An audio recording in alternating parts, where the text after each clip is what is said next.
Muito bem, pessoal, shalom a todos. Shalom Tsarikim, shalom Yeshua Elohim, que a paz de Yeshua esteja com todos vós. Hoje, nesse vídeo, eu quero tirar uma dúvida de muitas pessoas. Muitas pessoas, ao lerem Mateus capítulo 5, versículo 13,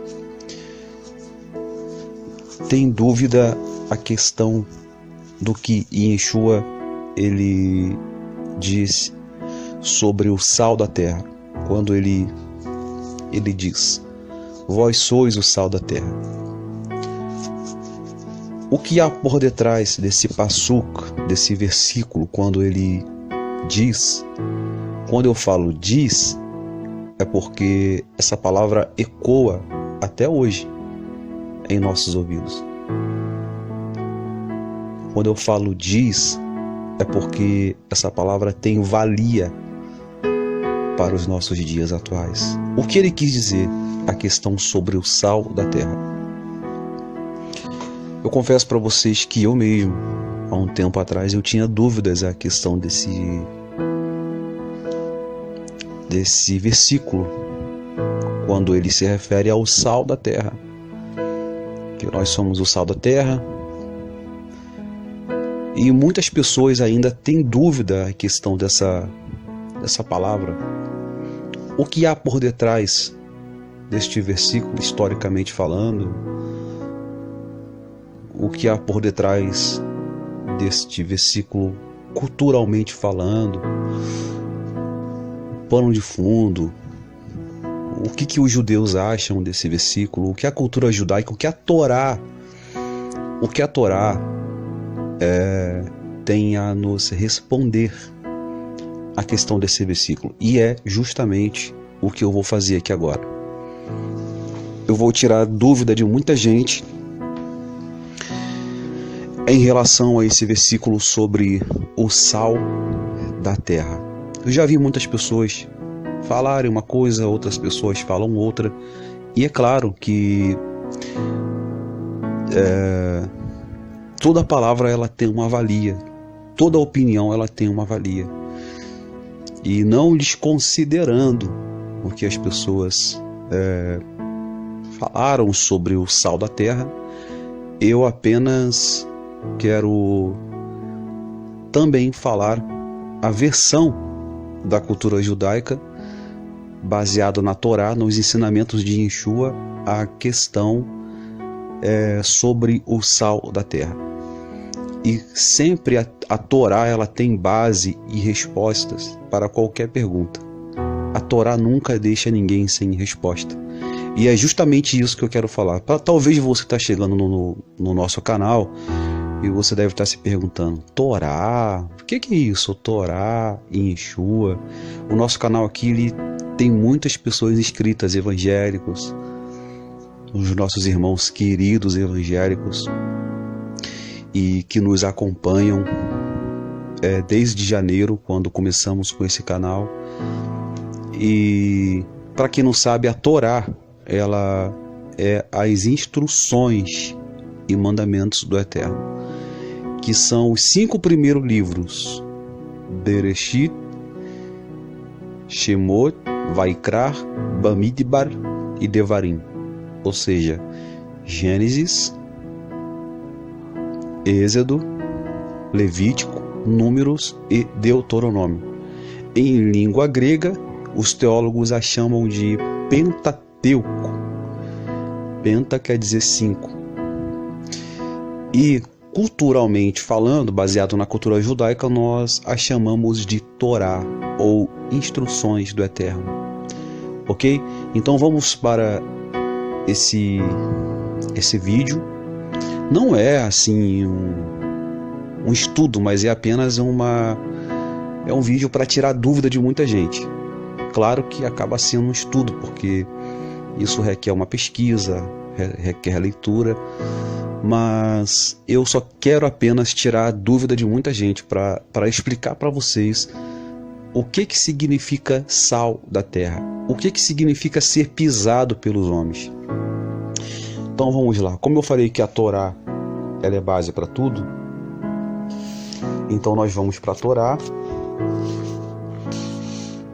Vamos para a Torá. Mas antes vamos ler aqui Mateus, capítulo de número 5. Capítulo de número 5, onde a epígrafe que está em negrito na Bíblia está dizendo sobre o sal da terra. Vamos lá. Mateus capítulo 5, Passuca, versículo 13, diz assim: Vós sois o sal da terra. Ora, se o sal vier a ser insípido, ou seja, sem sabor, como lhe restaurar o sabor? Para nada mais presta, senão para lançado fora e ser pisado pelos homens. Agora vamos parafrasear esse versículo aqui. Vamos agora em Levíticos, Sefer Vaikra. Vamos para a Torá. A você que está nos acompanhando aí, você que está em casa nessa quarentena, toma um cafezinho, toma um chá para adoçar esse estudo com a Torá. Ok? Vamos lá. Levíticos capítulo 2, Sefer Vaikra, Levíticos. Inclusive, o capítulo e o versículo que eu vou ler aqui faz parte da Parashá Vaikra.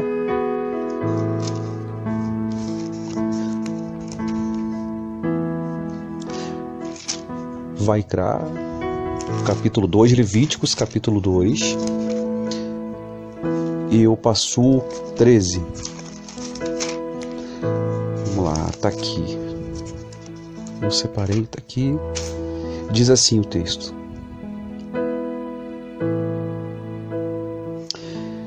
Toda a oferta dos teus manjares temperarás com sal. A tua oferta de manjares não deixarás faltar o sal da aliança do teu Deus. Em todas as suas ofertas aplicarás o sal. Vamos ler aqui agora na linguagem aqui mais aproximada do hebraico, que fala assim: e salgará com sal cada uma das suas oferendas de sacrifício, e não omitirá que o sal da aliança de Deus seja colocado sobre suas oferendas. Você deve oferecer sal em todos os seus sacrifícios. Olha só, na Parashá de Vaikra, que fala muito sobre oferta, korbanot, que fala sobre sacrifícios e korban, na Parashá de Vaikra, que é a primeira Parashá do Sefer Vaikra de Levíticos, aparece esse capítulo e esse Passuk, falando que uma ordem do Eterno para Moisés, para passar para os sacerdotes, especificamente Arão, que todo korban que for oferecido no altar, ele tinha que ter o sal. Ele tinha que obter o sal. E o Passuk deixa bem claro que esse sal aqui é o sal da aliança do teu Deus. Isso aqui eu vou explicar daqui a pouco. Mas por que a Torá ela deixa bem claro que todo korban tem que ser acompanhado com sal? Por quê? Isso aqui eu vou explicar para vocês já.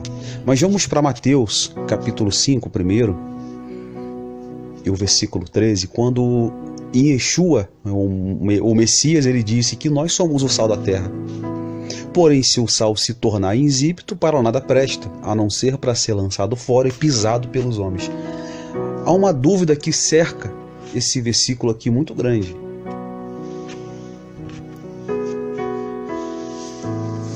E é justamente isso que eu quero falar. O que há por detrás desse Passuk, desse versículo, quando Yeshua, ele diz claramente que nós somos o sal da terra. para darmos um ponto de partida, para tirarmos essa dúvida, eu fiz questão de ler Vaikra, Levíticos, para fazermos uma conexão com a Brit Hadashah, com Mateus capítulo 5, versículo 13. O que você não sabe é que em Yeshua, na maioria dos seus sermões, ele usava o livro de Vaikra. Talvez você até pense que é um equívoco, mas não é equívoco. Quando Yeshua ele fala sobre o sal da terra, eu tenho a certeza que ele puxou um gancho da Parashá de Vaikra. Até porque esses ensinamentos que Yeshua ele trazia não era nada de novidade para os judeus. Porque o ambiente judaico, o povo judeu já estavam familiarizados com os estudos de Yeshua. Porém, Yeshua era um rabino diferenciado dos demais rabinos. Yeshua, quando ele pregava, ele ensinava a Torá, as Parashot, Yeshua ele trazia uma mensagem com um tempero a mais, com um significado mais profundo, com revelações mais profundas. De fato, ele é o Mashiach.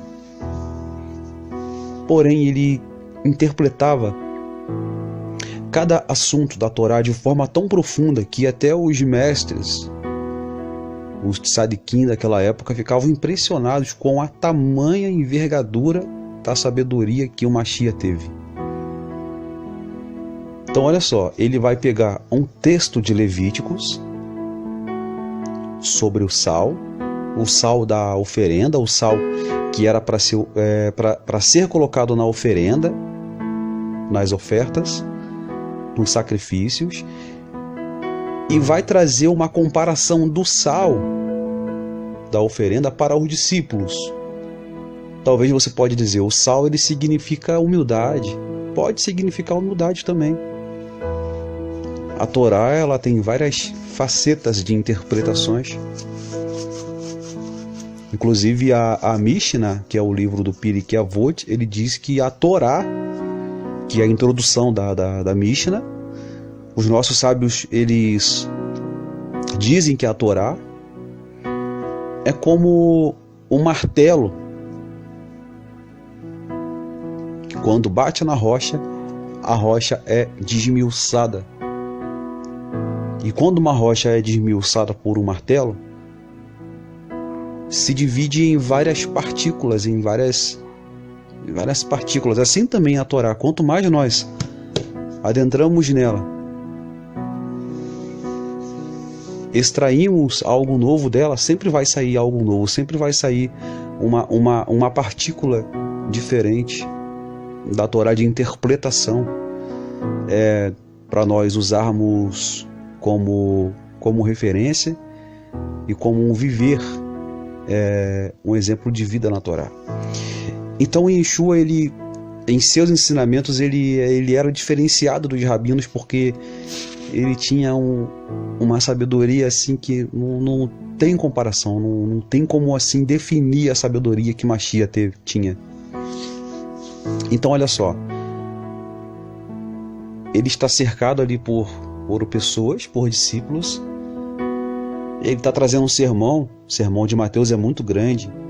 O sermão de Mateus, ele perdura até o capítulo 6, que é um sermão que foi muito demorado, e naquele momento ali choveu muita chuva de conhecimento.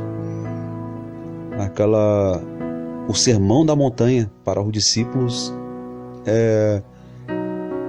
serviu para eles, para que eles pudessem levar um modelo de vida baseado nos ensinamentos do Rabino Yeshua. Mas vamos lá, olha só. Primeiramente eu quero aqui usar o contexto histórico e cultural da cultura judaica. Quando Yeshua disse para os discípulos: olha, vocês são o sal da terra, porém se o sal se tornar insípido, sem sabor, para nada mais presta, a não ser para ser lançado fora e pisado pelos homens. Culturalmente falando,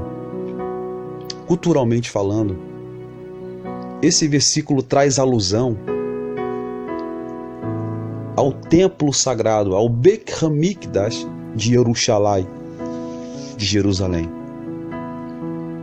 Como eu disse que em Levíticos todos os corbanotes, todas as ofertas e sacrifícios tinham que ter o sal misturado, em um contexto histórico e cultural, o sacerdote, quando ia oferecer um corban no altar do sacrifício, ele colocava sal no sacrifício. Então, no recinto do templo do Beit HaMikdash, o Beit HaMikdash ele tinha vários portões, tinha 13 portões ou 13 portas. Então, em um dos portões do Beit HaMikdash tinha ali uma reserva muito grande de sal kasher ou sal kosher, sal puro, que os sacerdotes, os Kohanim, eles usavam para colocar no sacrifício. Então, os sacerdotes eles usavam o sal, tinha vários sacos, um armazenamento muito grande de sal no Beit HaMikdash. E quando os levitas, que eram servos, dos Kohanim, dos sacerdotes, eles pegavam o sal que tinha um sabor e separavam para a avodá, para o trabalho do sacrifício. Porém, aqueles sais ou que não tinha nenhum sabor, que eram insípidos, eram apresentados aos sacerdotes, aos Kohanim, e os Kohanim faziam uma avaliação naquele sal, que não tinha sabor nenhum, que não prestava, e eles autorizavam os Leviim a pegar aquele sal e tampar os buracos das ruas de Jerusalém, das ruas de Jerusalém, ou até ali na redondeza do pátio do templo, que havia muitos buracos nas estradas áridas de Jerusalém. Então olha só, o sal insípido ele servia para isso, para tampar os buracos de Jerusalém, das ruas de Jerusalém, e o sal que tinha sabor, ele era usado no sacrifício da oferta e do corban, dos corbanotes, no Beit HaMikdash, para salgar a oferta. Então, o significado histórico e cultural é esse. Quando Yeshua fala, vocês são o sal da terra, se o sal se tornar insípido, para nada presta, a não ser para ser lançado fora e pisado pelos homens. Daqui entra o contexto histórico que traz alusão aos sacerdotes. Quando o sal não prestava, o sal era lançado fora para tapar buracos. Para quê? Para ser pisado pelos homens. Então aqui é o primeiro significado deste versículo, o primeiro significado simples, ou midrash, para vocês entenderem o que Yeshua quis dizer. Mas agora, trazendo para o lado espiritual, o que o sal tem a nos revelar? A questão do lado espiritual da palavra de Yeshua, que nós somos o sal da terra. Agora já entra o lado espiritual. Eu falei do lado cultural e da época em que Yeshua falou esse versículo. Mas e o lado espiritual? Em Levíticos, o mandamento de colocar o sal em todo sacrifício, ele é repetido 3 vezes. Por que o Eterno deu tanta ênfase para Moshe misturar o sal com os corbanotes na avodá do sacrifício? Por quê? E o sal que era misturado no Corban, ele é chamado de o sal da aliança. Brit, o sal da aliança. Além de ser um mandamento de colocar o sal nas ofertas, agora esse versículo vai nos trazer uma lição muito profunda ao serviço de Deus, a Avodah Hashem, ao serviço de Deus. O sal, ele acrescenta sabor a um prato de um alimento. De outra forma, se o sal for sem sabor, o alimento ele não vai ter muito sabor. Então, o que quer dizer em um contexto espiritual do sal no sacrifício, do sal da terra? O que a Torá, o que Yeshua tem a nos revelar sobre isso? Olha só, o sal dentro da Torá, ele significa as mitzvot, ou seja, os mandamentos que servimos ao Eterno diariamente.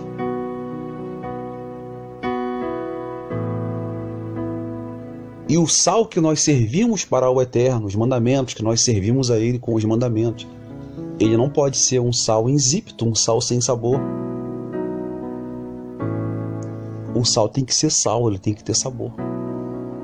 O que Yeshua está querendo nos ensinar a questão disso? Vocês são o sal da terra. Vocês são o sal da terra. Vocês não podem ser insípido. Vocês não podem ser um sal sem sabor. Olha que lição extraordinária que Mashiach está passando para nós. O sal é a kavaná, é a intenção.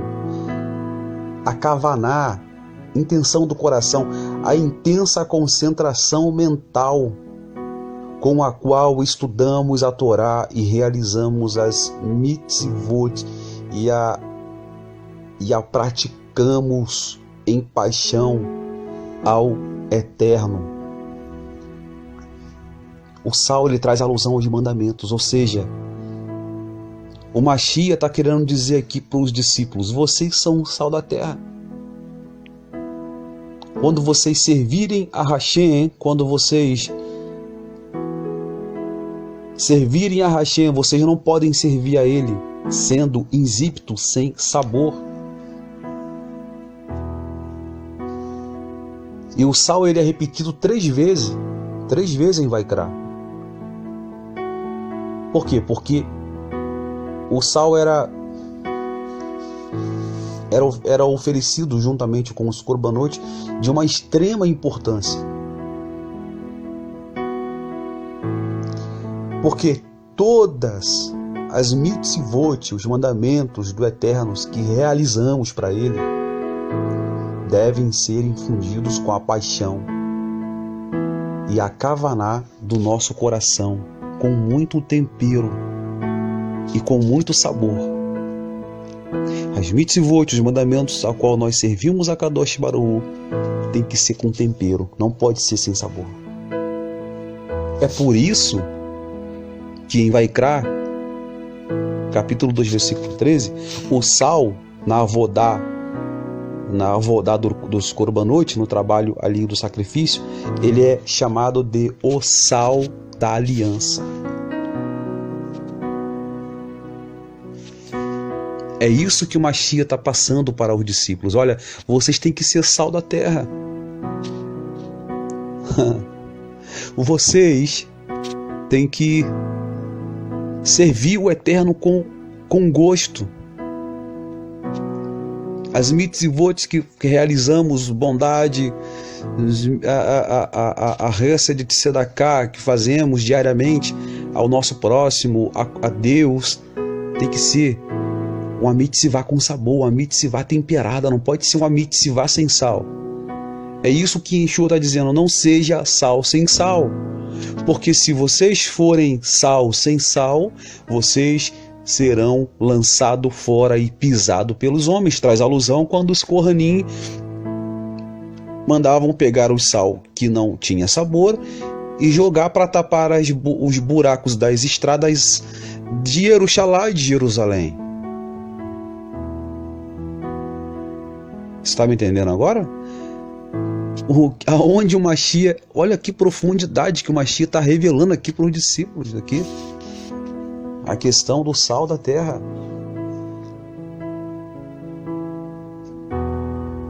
E o nosso serviço,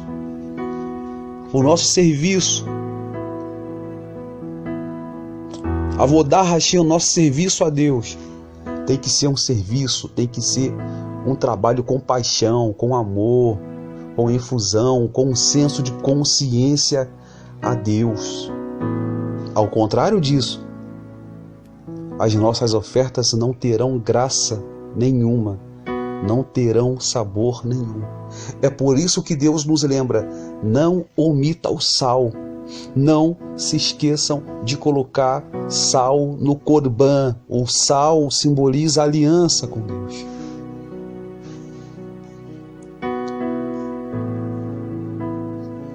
Agora que eu quero fazer uma conexão com vocês, que eu já vou terminar. Não é um estudo, é só uma reflexão para tirar dúvida de muita gente.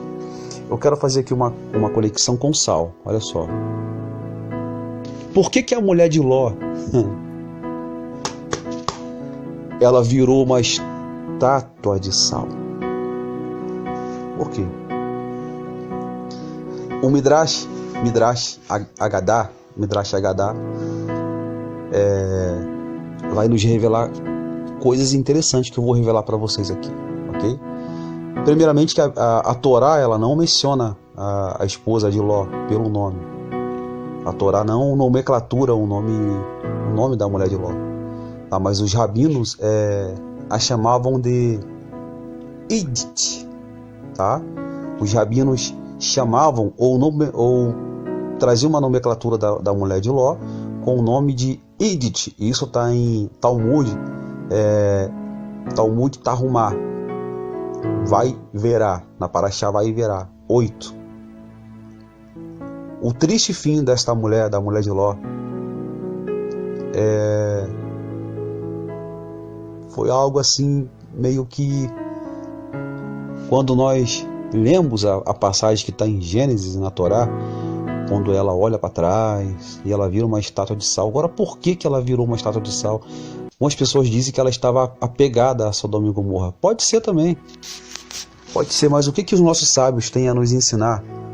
O motivo dela ter virado uma estátua de sal. Vamos descobrir agora. Lembra do que eu disse quando Yeshua disse: vós sois o sal da terra? Ou seja, para nós servirmos ao Eterno, temos que servir a Ele com um tempero de mandamento. Um tempero com bastante sabor. Não pode ser sem sabor. Agora, por que a mulher de Ló ela virou uma estátua de sal? Por quê? Os nossos sábios dizem que quando os Malachim, os 2 anjos,